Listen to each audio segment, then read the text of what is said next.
جی دوستو، مشرق وسطی کی صورتحال کو دیکھتے ہوئے یہ کہا جا سکتا ہے جو ڈیولپمنٹس ہو رہی ہیں کہ ایران اب کوئی ڈیفینسو پہ ہے۔ ایک تو ٹرمپ صاحب آ رہے ہیں 20 جنوری کو اگلے سال، اور اس کی انٹیسپیشن میں بہت سی چیزوں میں تیزی آ رہی ہے۔ میں نے آج سے 2-3 ماہ پہلے ہی آپ سے کہا تھا کہ اسرائیل کچھ عرصے کے بعد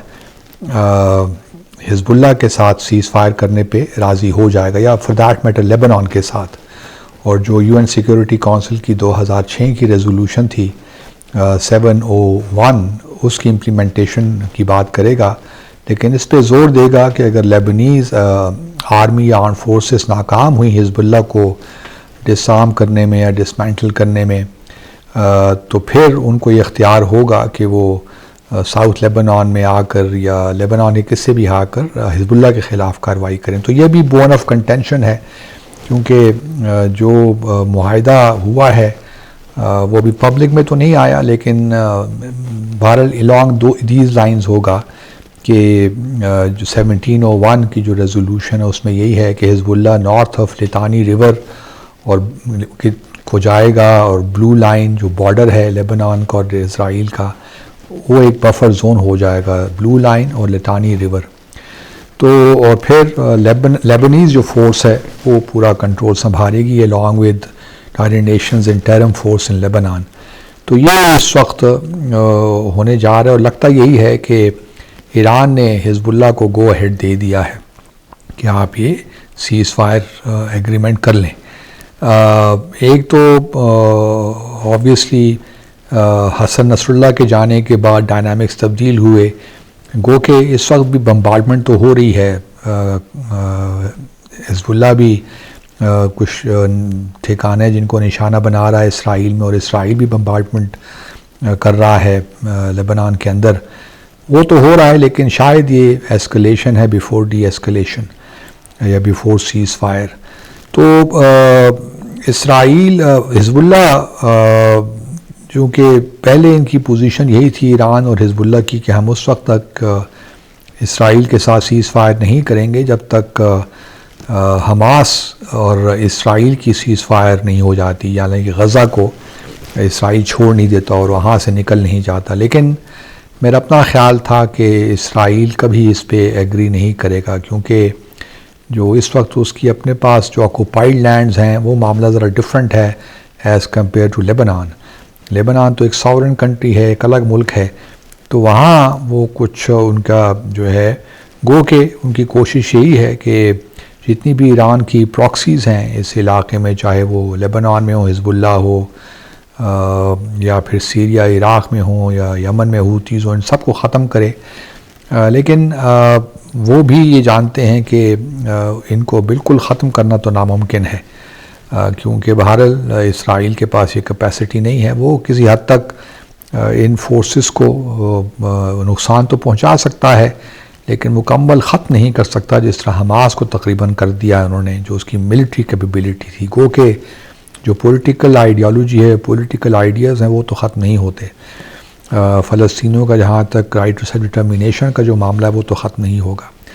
اب ایران کا معاملہ یہ ہے کہ ایران بھی ٹرمپ کے آنے سے پہلے چاہتا ہے کہ کم از کم ایک فرنٹ تو جو ہے نا، حزب اللہ کے پاس جو کچھ بھی اس وقت بچا کچھ ہے وہ تو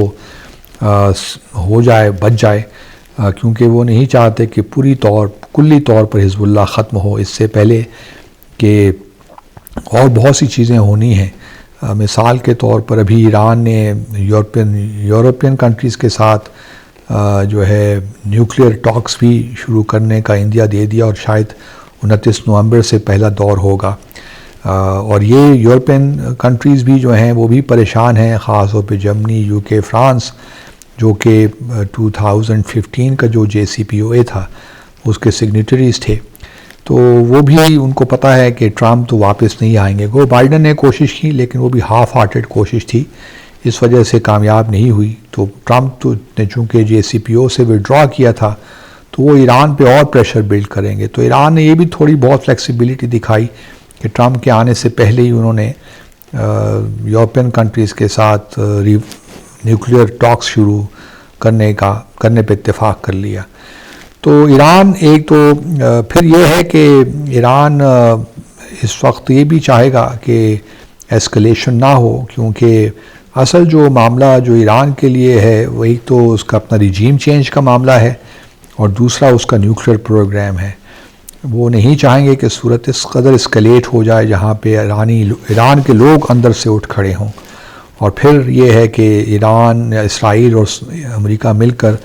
ایران کی جو نیوکلیر فیسیلیٹیز ہیں اور جو ملٹری انفراسٹرکچر ہے اس کو، یا آئل اور گیس انفراسٹرکچر، انرجی انفراسٹرکچر، اس کو ٹارگٹ کریں۔ تو یہ بھی ایک بڑی پریشان کن بات ہے۔ تو اس لیے ایران اس وقت ڈیفینسو پہ ہے، اور وہ شاید کسی طور سے، چونکہ سعودی عرب کے ساتھ بھی کوئی تعلقات بہتری کی طرف جا رہے ہیں، ابھی سعودی عرب کے آرمی چیف بھی گئے ہوئے تھے ایران، تو ایران کیونکہ ایران کو معلوم ہے کہ اس وقت وہ کوئی ایسا خطرہ مول نہیں لے سکتا ویزاوی امریکہ یا اسرائیل، بیکاز وہ اگر چائنا تو اس کی اس طرح ہیلپ کے لیے نہیں آئے گا، گو کہ چائنا کے اکنامک انٹرسٹ بہت ہیں، بڑی انویسٹمنٹ بھی کر رہے ہیں، لیکن militarily I do not think کہ China would ever come to support Iran militarily. Similarly چونکہ ایران کو یہ بھی پتہ ہے کہ رشیا اس وقت اپنی جنگ میں ملوث ہے وہاں یوکرین میں، تو اس کی بھی کیپیسٹی نہیں ہے کہ وہ ایران کی مدد کے لیے آئے، تو Iran militarily would be all alone. اس وجہ سے وہ سعودی عرب کے ساتھ بھی کوشش کر رہے ہیں، اور شاید یہ معاملہ ہو جائے کہ ایران جو اس کی پراکسیز ہیں کم از کم اس سے ہاتھ کھینچ لے، اور یہ پتہ چل جائے گا ہمیں حزب اللہ کو ہم جب دیکھیں گے، یا پھر ہوتیز کا جو یمن میں خاص طور پہ سعودی عرب کے لیے وہ بڑا امپورٹنٹ ہے کہ کسی طریقے سے یمن میں جو سول وار ہو رہی ہے وہ ختم ہو، اور وہاں پہ ایک نیشنل یونٹی گورنمنٹ آئے، تو اس میں ایران کس حد تک کوآپریٹ کرتا ہے، پھر سیریا اور عراق میں جو ملیشیاز ہیں وہ کس حد تک ان کو کنٹرول کرتا ہے ایران،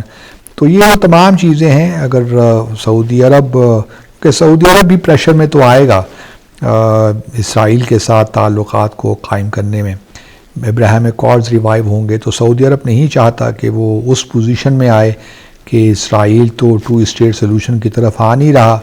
اور سارا جو سعودی عرب کو کوئی کنسیشن دینی پڑے اس کے بغیر۔ تو معاملات کافی گڑبڑ ہیں، ٹینس ہیں، اور بہرحال ایران نے میرے خیال میں ایک فیصلہ کیا ہے کہ انہوں نے اپنی رجیم کو بچانا ہے۔ اس وقت اسکلیشن اگلے 4 سال بڑے احتیاط کے ساتھ گزارنے ہیں، ایسکلیشن کو افورڈ نہیں کر سکتے۔ اسرائیل کا بھی انٹرسٹ یہی ہے کہ یہاں سے ملیشیاز ختم ہوں، اگر حزب اللہ کو وہ یا لبنان کے ڈائنامکس تبدیل ہو سکتے ہیں اور حزب اللہ ختم کر سکتے ہیں، تو یہ اس کے لیے بہت بڑی بات ہوگی، کیونکہ جو لوگ 60-70 ہزار لوگ ڈسپلیس ہوئے ہیں ندرن اسرائیل سے، تو وہ ان کو واپس بھجوا سکتے ہیں، کیونکہ وہ بھی ایک بڑا نازک پوائنٹ ہے اسرائیل کے لیے۔ تو بہرحال Israel seems to be on the defensive at the moment. Thank you very much.